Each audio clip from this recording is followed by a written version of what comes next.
you some flavour of the earlier years. Thank you, Andrew. Just the last boring slide I've got, and then I'm going to stop, is to give you a very, very condensed digest of some of the kinds of things that we feel we've achieved over the last 5 years. And I'm not going to read them out, but certainly just to say that in a little while, Glyn Davis is going to talk in particular about the massive open online course on Andy Warhol, the MOOC on Andy Warhol. I didn't even know what a MOOC was when I got into this thing. Also later on, the team that work with me this year, a team of MSc interns. Hold your hands up, interns. There's quite a few of them here, that's not all of them, who work with me on delivering a lot of the public engagement events that we run. They're going to talk about that later on. Okay, so I think that's enough from us. Is there anything burning that somebody wanted to ask or say at this point? No, great. So I'm going to ask Chris Ganley to come up from National Galleries of Scotland and just talk a bit about how this looks from the other end of the telescope. Chris has been a fantastic support to us right all the way through the research partnership. I think he was the longest serving member of the Artist Rooms team. How long were you on the Artist Rooms team? 5 and a bit years. 5 and a bit years. But you are now no longer part of the Artist Rooms team. You are called something else. Maybe you'll explain that. I'm called something else, and I'm at the National Galleries of Scotland, but the Artist Rooms is still part of what I do. And yeah, I suppose a good starting point is 2008, the point where the collection came into being. It came into the two institutions. I think there had been years of discussion prior to it coming in. There was a long selection process of which works would come through the Doherty collection, and I think there was even some trial run exhibitions in the lead up to that in Edinburgh. And so the works came in. There was 700, or thought to be 700 works at the time.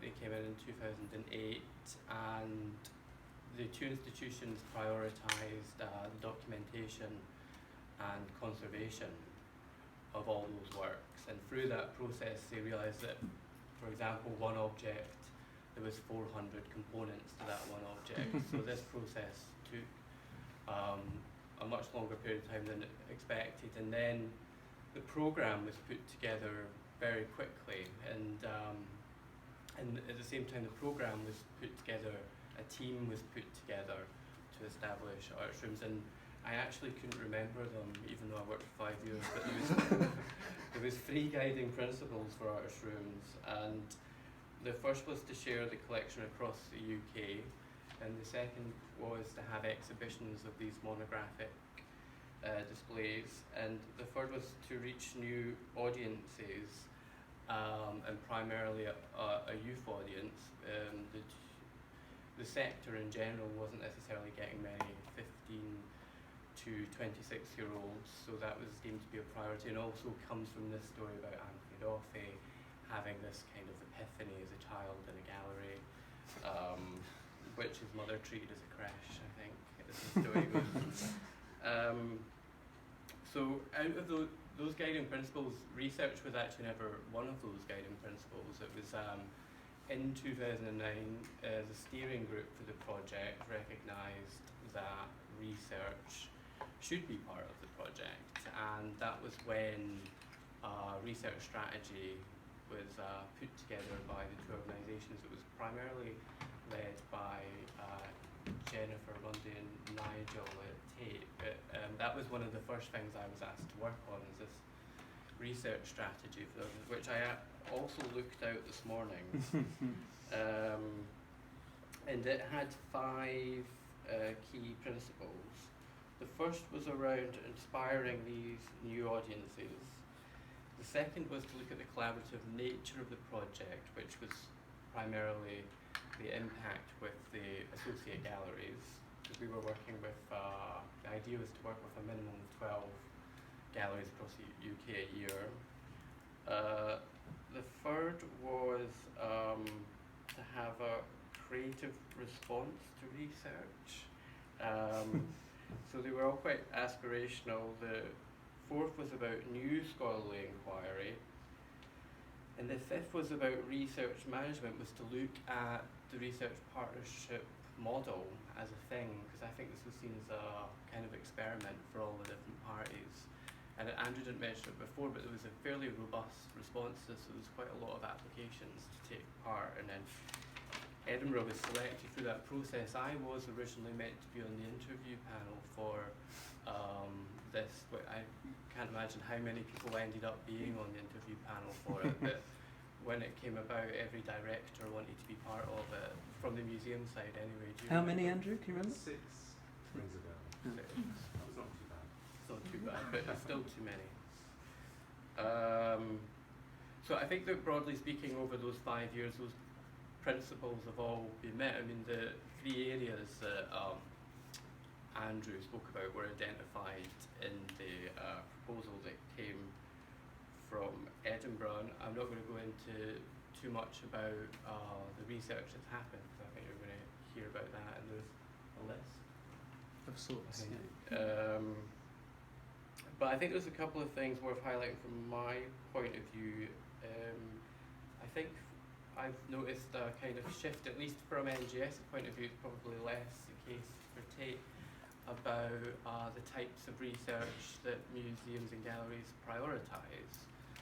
So I think that during this whole process, NGS was looking at how it created or commissioned or established types of research to undertake, and I don't think that learning or visitor experience or even the conservation element were such a priority, but I think that over that period of time they have become very important parts of any research, and in fact quite possibly the visitor experience and learning may have, at the moment at least, seem to have overtaken it in terms of a priority. The other thing, just to say from my point of view, is one of the complications of the project was at the very beginning it might not have been the best decision. It was a decision that there would not be a separate website for artist rooms. Like there would be, everything would be embedded within Tate, the National Gallery of Scotland's own websites. We're working within those frameworks, and communicating what it was to people was never a particularly easy thing. I actually think it would be an interesting research project now to look back and figure out, ask people if they now understand what it is and what it's meant to be. But what we do have is, what we do have in the 2 websites now is a really rich resource, and there's a lot of content there around these individual works, including things like these summary texts, which Tate do already, but we certainly wouldn't have had them before. And we know just from looking at our analytics that people spend a lot more time on those pages and other collection pages. So they're the 2 main things that I was thinking about this morning that are really, really rich things that have come out of the experience on top of that long list. Thank you. But that was Thank you. what I was thinking. Would anyone want to ask Chris anything? Pick up on anything he said? You can. I mean, the other thing that happened that hadn't necessarily been envisioned was partnerships with the associates. So there's a lot of events, and I think Andrew attended a few, and Neil did as well, in terms of disseminating and coming up with ideas for research questions. And those discussions of themselves were very fruitful discussions, I think. I think one of the most difficult things, just thinking about this being an Association of Art Historians conference, is the challenge I experienced around how do we do research where you've got this monographic structure of collections of works by individual artists that are, I don't want to say arbitrary collections, but they're not. If you were deciding to do research on Ed Ruscha, you wouldn't only focus on those works, and that was always, that's always been one of the things we've had to sort of explore and find different models for working. And Glyn thank you so much, Chris. Lynn Davis from the School of Design in ECA found, I think, a really exciting and interesting and challenging model for doing this, which is this online learning project. Shall I get... Hang on, let me do something about that. I don't know why it's doing that. I know why. Brilliant. Thank you. Hello, everybody. My name is Glenn Davis, and as Bill says, I'm based in the School of Design. I was appointed as a Chancellor's Fellow in the School of Design in 2012, and relatively soon after I joined, I'd known Andrew for a long time, but he actually said, look, we've got this research partnership that's developing. It would be really great if we could get you involved with it. One of the things that I was trying to make this work. No, that one. Hey, there we go. Sorry, I've never spoken in this room before, and funny way around this technology, so it was complicated. I was working on this book when I arrived at the university, a co-edited volume with Gary Needham from Nottingham-Trent University called Warhol in 10 Takes. I'm essentially a film scholar and historian, and this book is focused on Warhol's films, as the title probably reveals to you. And because Warhol is one of the artists who figures quite significantly in the Artist Rooms collection, Andrew said to me, would you be interested in getting involved in this project and looking after part of it? So actually what I did was, Andrew put me in charge of the Art and its History strand, the research strand within the Artist Rooms project, which meant that I was keeping a tab on all of the things that people were doing that could be collated under that particular rubric. But I also sat on the research partnership group board, steering board, and we were looking at projects that we could be doing, things that we could be, bids that we could be putting together, big research projects that would facilitate access to this collection and do something interesting with this collection. Now, I should flag up at this point that we had a couple of people from the School of Education involved here, Professor Sean Bain and Dr. Jen Ross, who were basically looking after the digital learning strand, and they had just run a MOOC, a massive open online course on digital education, and on a kind of self-reflexive course on digital education and how it works. And they said, you should do one. You should put one of these together. You should do it with the Tate and with the NGS, and we should put this course together, and it will enable access to the work by this particular artist. And so working very closely with many of the people in this room, but in particular Chris Ganley, who facilitated access to many of the people at NGS and the Tate who were going to help us put this course together, we began to build the architecture. Now, if you're not aware of what these are, massive open online courses, or MOOCs, have really kind of taken off over the course of the last few years. They had a big flashpoint about 2 years ago when suddenly an awful lot of press was produced on them. They are free online courses hosted by 2 or 3 central companies, organizations. Coursera in the United States, FutureLearn is the big one in the UK, and the University of Edinburgh actually uses both of these. But these courses, because they're free, they tend to run for several weeks, and thousands of people take them. I think this is the key thing to flag up front. It's not just a case of like 30 people taking a course, you have thousands doing them. So some of them will hit 100,000 people, 100,000 students on there. So if you're running one of these, you need to be prepared well in advance for the fact that you're going to be dealing with a gigantic class size. Now, I talk about this course a lot, and one thing that people always ask me is, how did you deal with a class of that many students? And I'll tell you later. But I'll tell you a bit first about putting this thing together. So Andrew came to me and he said, look, we've got this partnership. This is the one of the Artist Rooms pages. This is actually the one from the NGS. Again, I'm using the NGS, not the Tate site, to flag this up. But obviously, I went and familiarised myself with this particular collection to see what was there, and the holdings that were there from Warhol. Now, interestingly, there are so what we wanted to do was to build a course around the Artist Rooms images, the works that are made by Warhol, and they're an odd collection. All right, I'm going to be upfront about that. There are a few really exciting bits from the 60s. There are some kind of peripheral bits and pieces from the 80s. There are some really big gaps.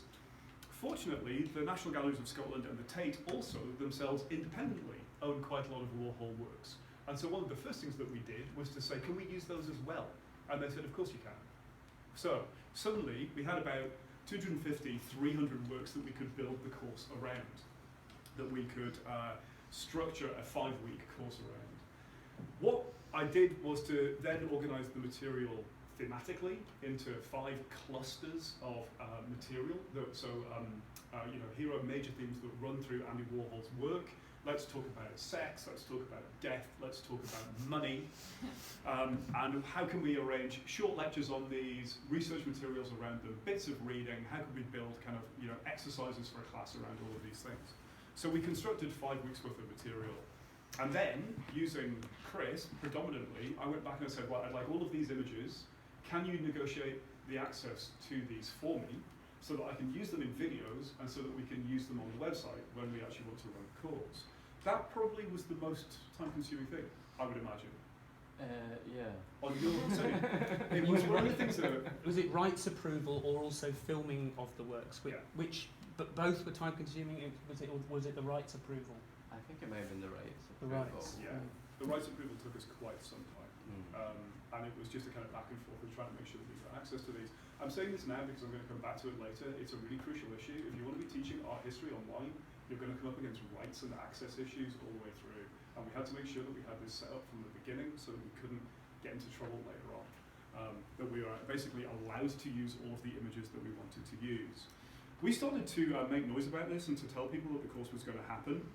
This was the sign-up page that we built on the Coursera website where people could register their interest in the course and sign up and say, I'd really like to do this.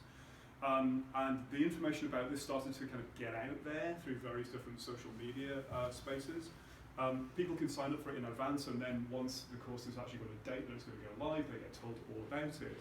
We also set up a Twitter account to go with it. This is actually still live. I still use this as my Twitter account. But hey, we actually initially just put this together for the course, and it slowly accrued people. You can see I still have on here like 1,510 followers.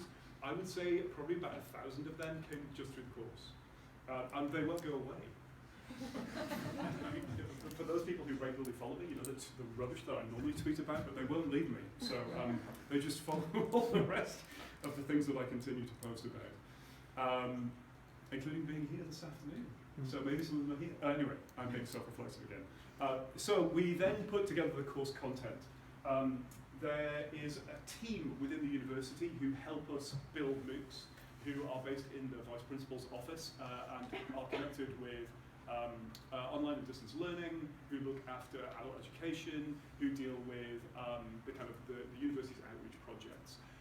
So I had a technician helping me, I had somebody who was facilitating the project from within the VP's office, and we were speaking all on an almost daily basis for about, I should say it took about a year to put this together in total. And I wasn't doing it every day, but it was taking up a very large amount of time, especially towards the end.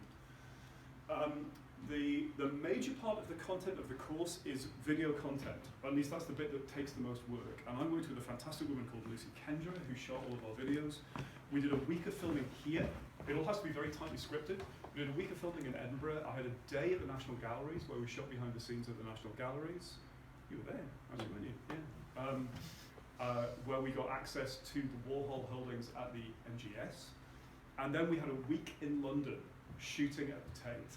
I could not have done this without Chris's help and without the help of our partners at the Tate. It was extraordinary. We got behind the scenes, we interviewed young curators, we interviewed quite senior figures who were associated with it. So I should say, sorry, this is what the course pages look like if you do a MOOC. That's the lectures, video lectures page, where new content is released every week to the people who do the course, and you kind of quite carefully structure it. If you're doing the course, then you're supposed to spend like about 2 or 3 hours a week doing it, but you also get access to forum discussions. That's where most of the learning takes place, and the tutors actually help learning take place through online discussion forums. I actually had 2 PhD students helping me as teaching assistants who did 2 hours a day for 5 weeks, Vicky Horn and Ian Rothwell, and again, I couldn't have done it without them. The 3 of us went mad for the first time that we ran it, just because it was so much more time consuming than we thought it was going to be. Anyway, so we shot stuff here and in London. This is me being filmed in a painting studio over in the Edinburgh College of Art main building, talking about money. And then we also shot quite a bit of stuff behind the scenes at the Tate. This is me and Anthony. Anthony, how much time have I got? Honestly, I can talk about this until the cows come home. We've got about a minute. I've got about a minute. All right, so we did, this is, have I really, is that all? So these are videos shot behind the scenes in the Tate store with works of art. Our video team were very worried about these just because they knew how much the paintings were worth, particularly that one, actually. And Keith Hartley joined us as well, so we got video content with all these people that fed into it. And one of the things that we found when we ran the course was that actually this material kind of giving you, so as well as me talking about Warhol, we also had a whole bunch of experts talking as well about working with Warhol's work, why it was important, how the collection was significant. We included not only video stuff, but audio. I took quite a lot of audio interviews. I did some in Pittsburgh at the Warhol Museum, where I interviewed the chief archivist there.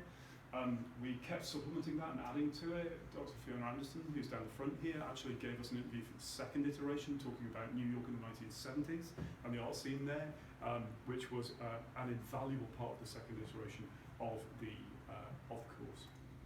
Can I have a couple more minutes? Go on then. Okay, thank you. Two things that I just want to say. Firstly, if you've done one of these, you'll know that the architecture of the site is quite clunky. What we had to do to make it work really well was to actually bolt on other social media websites. We attached Instagram, we attached Vine, we put 2 Tumblr sites on it, and if we didn't have all of those, we wouldn't have been able to make it as exciting as we did do. This is some student work being submitted to one of the Tumblrs, all off the site. We also built into the website Z-maps, so a kind of which enables the people taking part to tell you where they are and where their nearest Andy Warhol artwork was. This was great, and it was one of the most insightful parts of the course for us, because we could actually suddenly see where people were all over the world. I should say, the first time we did it, we had 28,000 students, and the second time we had half that, 14,000. So the second time felt like a walk in the park. 14,000? Fine. I'll just wrap up by saying, although we ran the course twice, the second time that it ran was in February last year, February and March last year, but subsequently it has led to other things. We've been left with this repository of really fascinating stuff, but also with many people coming to us and saying, how do you teach art history online? How do you get around those issues about working with partners? How do you manage the rights issues? I was asked by Coursera to put together a panel to go and speak to them in March last year in LA. And so put together a panel with some people from Yale and from the Museum of Modern Art in New York, just to kind of go and have a chat about how you actually move art history into an online space and the challenges of doing so. I'll stop talking because I can keep going. Can I ask you to say one other thing though? You totally can. What I remember is that when you were doing the first iteration Yeah. of the MOOC, you were traumatized Oh yeah. by the online traffic. Yeah. And could you talk about what it's like to actually run one Yeah. in experientially, I suppose? Yeah. Isn't that? For any of you who are familiar with running social media spaces, you'll know that internet traffic is unpredictable. So you have great moments and you have peaks and troughs, and peak moments are amazing. So for instance, when the Tate tweeted from their site about the course going live for sign up, the University of Edinburgh got 1 million hits, like that. And they phoned me, what's happening? And I had to say, well, that was our partners, isn't it good? When you're running a course like this though, and you recognise that if you're running a free course, anybody can sign up for it, anybody at all can sign up for it. And our demographic ran from 15-year-olds to 85-year-olds. You have a very colourful group of people who are taking part, and they do not hold back about telling you what they think. Many of them assume that they are anonymous. They are not anonymous. I could see exactly who all of them were all the time and where they were, but I think they thought that they were anonymous. And they can message you, they can actually message you off-site, so they can get in touch with you through the website's architecture but not actually speak to you. And we got a huge amount of abuse, much more so than I was anticipating. We got a lot that was up front during the first iteration, which was, is this really all that this course is? Where are the images? why can I access any image by Andy Warhol that I want, but you've only got about 70 or 80 in your course? Where are the rest of them? So that's actually quite an easy one to explain, but it led a lot of people to step away. Some of them didn't like the way in which we were teaching things, which we felt was quite light touch. We wanted to facilitate discussion. When I teach art history and design students, we tend to focus a great deal on the seminar space as a room for learning, as an environment for learning, and we were trying to replicate that within this online forum. We thought we did that relatively well by being available a lot of the time. Quite a lot of MOOCs don't. They just put stuff up and they run away. But actually we spent an awful lot of time with the site, on the site, speaking to people. But no, we got a lot of crazies who you just kind of have to think, right, I'm not going to engage with that one. Quite often people on these sites will shout down those people anyway, so they self-regulate to a certain extent, so you don't actually need to do anything at all. Other people on the site will just go, shut up and go away. Don't give them the room so that you as a tutor don't need to do it. But no, we got violent bits of messaging kind of occurring to us, and they'd often be at like 9 o'clock on a Friday night, just as you're thinking, oh, I'm quite relaxed now. I can step away from this for a while. Somebody will send you a message just going, your course is shit. And you just go, okay, I just have to kind of let this one go. So is there a third iteration? No. No, I mean, we talked about it. We discussed it. The difficulty is, and I suppose this touches on one of the challenges of the research partnership is funding. And so, you know, we were in partnership with you about the rights end of it, but obviously we were also investing quite a lot in staffing it. And basically, I just couldn't find the money to support it for a third iteration. And I think what the vision is that this content can be retooled for other purposes on the websites, you know, on the museum websites eventually. Yeah, because the filming as well would have been quite expensive if you hadn't been able to go in-house. But I mean, there's still obviously costs to that. No, it was. As As I a lot say, of the films look amazing. they do. No, the videos are beautiful. They've actually ended up being really great stuff, and we need to work out what we can do with them, and we need to work out how Tate and the NGS can make the most of them as well, so that you guys can have them for websites, because they're a really great repository of stuff. But the actual time that it takes to run this course, basically, if you're running a MOOC, you do nothing else for about 2 months, because that's all you can do. I know of the staff who have run the kind of light touch, I'm just going to check in and then check out from it, but I actually don't think it leads to the best kind of learning experience. I should say I did about half a dozen of these before I did them, and people use very different teaching methods when they're teaching MOOCs, but actually for this content we found this the best way to kind of facilitate the learning process. So no, our final decision was actually it would cost an awful lot of staff time and money to run this again, so we decided to draw a line under it. Any other questions about that one for Glyn?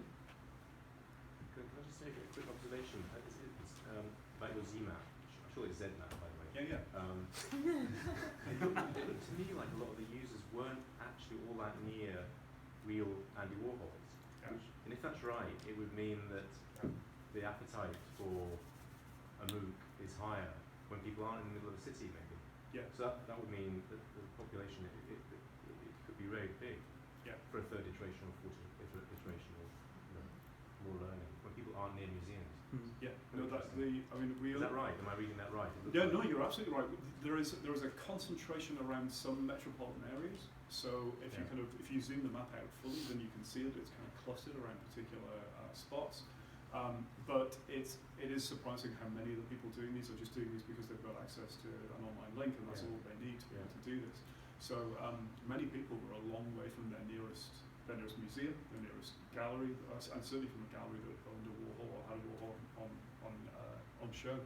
And that in itself was kind of fascinating, because it led to a really interesting discussion about whether we could talk about this stuff online profitably without seeing any of this work ever within a gallery space. And what it meant to do an art history course of this sort without actually going to a gallery, looking around work, which of course is such a standard part of art history education. You might have said, but how many people started the course and how many finished it? What's the kind of attrition over the first 5 weeks? No, no, that's a good question, and actually it's quite substantial. As in, quite a substantial drop-off happens over the course of the time. You get a lot of people signing up who don't even start, and that's normally about a 50% cut. So you'll begin with, say, 30,000, and actually by the first week, end of the first week, you might have about 15,000. So that's roughly where we started. I always say we had 28,000 participants first time round, but we actually didn't. We probably had somewhere near to about 16 and a half, because that's the number of people that signed up and probably checked in, but the ones who were still with us by the end of week 1 was about half of that. And then your drop-off goes over the course of the time. One of the things that you do when you're running these courses is to try to prevent that drop-off as much as you can do. And one of the things that happened when I was out in LA is you find that a lot of people who use Coursera spend time discussing ways to prevent attrition happening. But because it's free, because people need to spend several hours a week doing it, it naturally happens anyway. Really simple things like building in short exercises will often keep people coming back. So if your videos are short, if they're like 5 minutes rather than 20, and if your exercises are like quizzes that you do once a week, I hate quizzes. I can't tell you, I hate quizzes. But I found that if you build them into it, in what year did Andy Warhol paint Blah, right? People will come back. Because you've actually kind of done a very quick form of engagement process that keeps that attention. But we saw less attrition the second time around than the first because we put more of those things in place. Thank you, Glenn. I was worried you were actually going to ask us a question then, and we might have to try and answer it. Thank you so much. Really good. So just our last speaker, just before we have a break for coffee and other informal conversation. I'm going to say, do you want to have a break now if you've overrun? No. Okay. It just, I'm not trying to cop out. It's going to be. You're trying to copy. Our last speaker is Chris Griffin, who's worked with us for a long time, in particular working on the summary writing project, so writing all these individual texts on specific works in the collection. Ruth Bergel, my colleague, will speak about this later on in more depth, but Chris is an amazing editor, who's worked with us on this and other projects. And so he's going to talk a bit about tape research and that aspect of it as well. I owe you 50 quid now. Yeah. I don't have any sexy slides. I don't have RuPaul, unfortunately. But there's clearly no appetite for the tape website in this room, so you just look at that once a month. Although your Twitter account is very powerful. That's true, that's true. I'm going to talk a little bit about tape research and what we do and how the Artist Reading Partnership feeds into our research strategy and mission, and then talk more specifically about the kind of research publications that we work on with writers in this room. So TAPE became an independent research organisation in 2007, which basically means that we could apply for research grant money from places like the AAH-ARTIST, just like universities. And we have done and are beginning increasingly to think of ourselves, and in particular the research department, of which I'm a member, as a hub for research internally, because there's very different people across the organisation, members of staff from various different fields who are undertaking different kinds of research. So art historical research takes place by art historians and people like me, and by curators, and there's also curatorial practice, which is research and museology, conservation science, learning research as well. So we cover a whole range of different disciplines, and those different types of research and different approaches to research lead to different kind of outcomes as well. So we produce publications, all of which appear online. So we're a pioneer of online scholarly publishing, or they may take the form of events. So we hold various different seminars and conferences, as you all know and probably attend. And some of those forms of research might lead to practical outcomes as well. So treatments, for example, if you're doing conservation research. But to think of this idea of research, and particularly the research department, as a hub, that applies externally outside of the organisation as well. So we're kind of, it's an arrogant thing to say, a sort of centre of gravity for research on art certainly in the UK, but also internationally. We invite scholars working in different fields to work with us, and they shape our research and we shape their research, and that might involve working on particular collecting research of various different kinds on individual objects in the collection, and we'll talk about object-based research in a short moment, or on broader themes and subjects pertaining to the collection, or also to the programme occasionally as well. So yes, that's this kind of this hub model is sort of how we operate, and we're the research part is very small. There's only actually a few of us who are full-time members of staff, but we bring in research fellows, postdoc fellows, and other researchers attached to different projects, and of course we establish partnerships with bodies like Artist Rooms. So I'm the collection research manager, so I'll just talk a bit specifically about collection research. And I think maybe the first thing to say is that that we don't. I'm an art historian as well, so I'm just going to talk specifically about art historical collection research and not other kinds of approaches. But I just wanted to stress that we advocate a certain. Well, we don't. I don't want to say we advocate a certain type of approach because we don't. But we're very. We care very much about object-based scholarship, and that's a really obvious thing to say, but it's something that actually, coming from my sort of art historical training when I was at the Courtauld, which arguably is, people have opinions on the Courtauld, I shouldn't say. But I was actually struck by how my training hadn't actually really prepared me to undertake object-based scholarship and research that is required inside the museum. And it's just a little change of mindset, in the sense that you realise when you work in a museum that, when you're custodians of a collection of actual things, that you have a responsibility towards them, and you also, working in a museum, have a responsibility towards your audience as well. And I think those two things, the artwork and understanding what that is, and also understanding your audiences, shapes how you think and how you communicate certain forms of ideas. So the object-based scholarship is just a question of really thinking and understanding what the work is in its material or immaterial form, as well as, of course, contextualising it socially, historically, theoretically, and approaching it in all the ways that art historians do. But thinking about a work as an object is very important. And yeah, with regard to our audiences, we, as I've already said, we publish all of our research online, so it's completely open access. And with that in mind, and we offer, I like to think that we kind of offer a range of entry points to thinking about works in the collection, ranging from summaries, which we'll talk about, which are short form texts on individual works in the collection, all the way through to take papers, which is our peer-reviewed academic research journal, published online.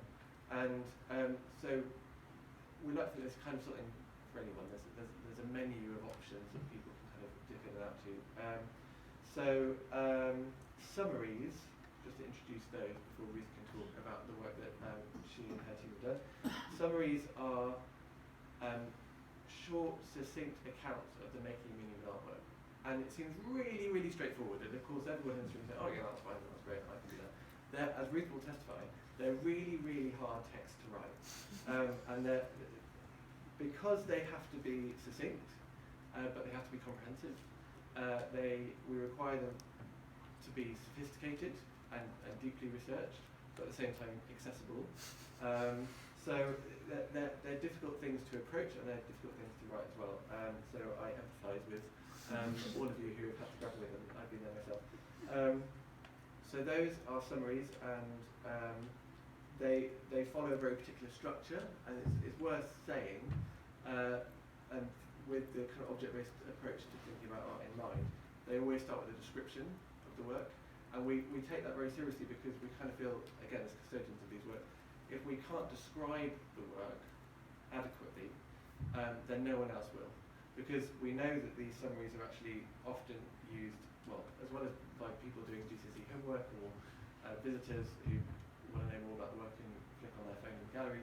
They're also used by top-level researchers and academics themselves, because you don't often find in major research publications and journal articles really thorough descriptions of the actual work. Usually someone's mentioning the work in relation to a broader context or talking about the work in relation to practice, whatever it may be. You don't often get that thorough account of what the work is.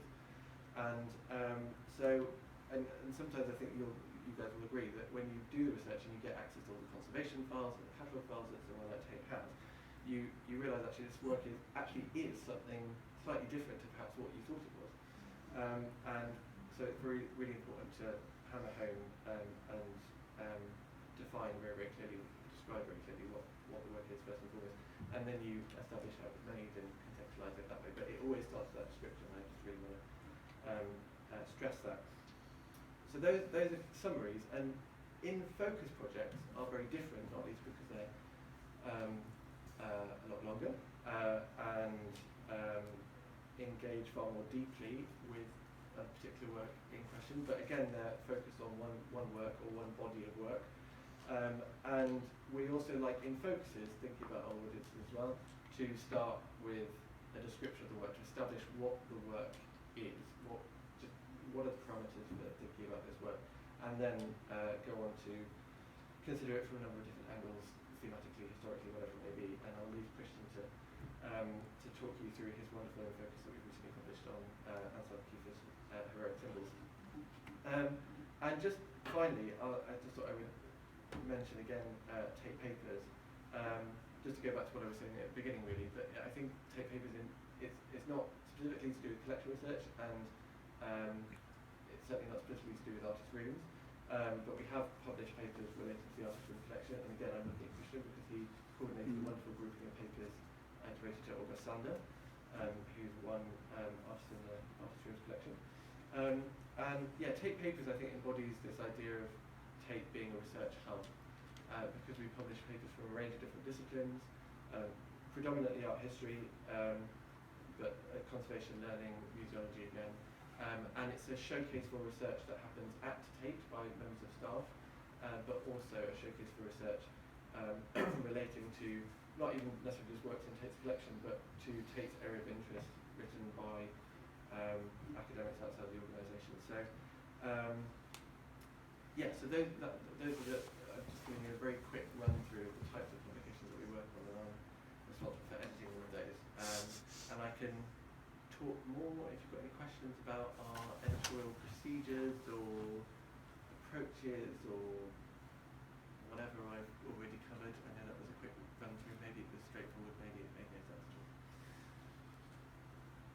It made no sense at all. It's probably worth saying that a part of what this occasion is about is to make people aware of the opportunities that exist to work specifically on artist room stuff, but also more generally on Tate and NGS collections, to write about them, publish new research on them, and after the break, which we'll have now, we're going to talk some more about some specific writing projects and other bits of historical research we've done, and also about the public engagement work that we've done before we get to the carver. Anyway, thank you very much. So, sorry, yes, a question. Can I ask a question? Yeah. The descriptions that you put at the beginning of the summaries, forgive me, I haven't read your ones, but I read one on British Council's website. Have you discussed with artists what they think of the descriptions that you give of their works? I mean, the one I saw on the British Council website was an illustration of the work and then a verbal description of it underneath, which I'm assuming is what you're talking about. So we, when it comes to researching and writing these texts, we don't consult artists as a matter of principle, because it's important that these texts are as independently thought through as possible. But of course, we like to include quotes from the artist. That's very, very important to understand what their thinking was, and we absolutely encourage that. Artists have occasionally contacted us to say that something is not quite right, and please can you change it? And we will do that if there's an error of fact. Sometimes artists have contacted us and said, I don't like what this has said or what the implications are. and we've negotiated with them. Because you realise that, you know, if you I mean, it's an interesting question because it's actually caused quite a lot of debate at Tate. So, for example, curators who, I'm an art historian, curators who usually, by the nature of their job, sort of side with the artist if it's a living artist, and their job, without sort of diminishing its importance in any way, is to kind of serve the artist to a certain extent, to make sure that the artist and their work, you know, communicates in the way that it should.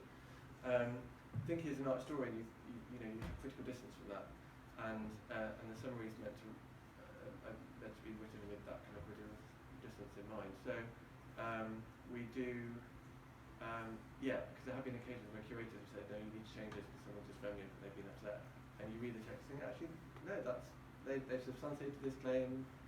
It's very clear. It's not subjective in the kind of loose sense of the term. No, we're going to stick to it, and you kind of stand by your guns. So, yeah, that's kind of how we roll. But generally, like, we do get this, but there have been occasions as well where, yeah, I mean, I do. So, for example, Kerry Young, I was talking to not long ago. We published quite a number of summaries by her, and she's terrifyingly intelligent, and by, you know, I don't know if you know her and her work. She's inherited the legacy of institutional critique, and she's a very critically minded, very, very sharp person. And I had to talk to her about the summaries that we were writing because she got wind of what someone was saying because a writer contacted her, which we encouraged people not to, but she did, and then she got worried by what this person said. And I had to reassure her that these things were thoroughly edited and thought through. And in that one rare occasion I did, because of the circumstances, run the summary past her, and she said, this is wonderful, this is great, this is one of the best descriptions of my work that I've ever come across. So, you know, artists do pay attention to them and they do care. And I think also by the nature of Tate and its brand as well, like these are, they're really authoritative texts, and if we don't get them right, then no one else will. And I kind of think if we do publish something that's not correct or someone's not happy about it, that it's very easy for that to become reputational damage in a way. Yeah. Well, yeah, but yeah. You also wouldn't want to set a precedent of sending things to artists because Well, exactly, you would yeah. never publish anything. Yeah. Yeah. No, precisely. There are. I love dead artists. Very easy to work with. But their estates might not be. No. Yeah. So summaries are fine because there aren't any image issues. Well, there are with reproducing the kind of official Tate shot online sometimes, but with infoxes and Tate papers where we are obviously illustrating arguments with images, then yeah, that can be tricky. Yeah. Anyone submitting Tate papers on Warhol, I'm like,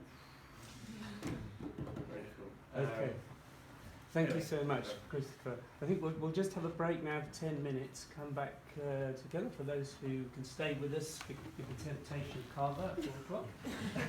And when we come back, we'll actually be able to pick up on that issue, I think, because you worked on artists who are dead and artists who are living in this context. Yeah, good. Okay, thank you very much. See you shortly.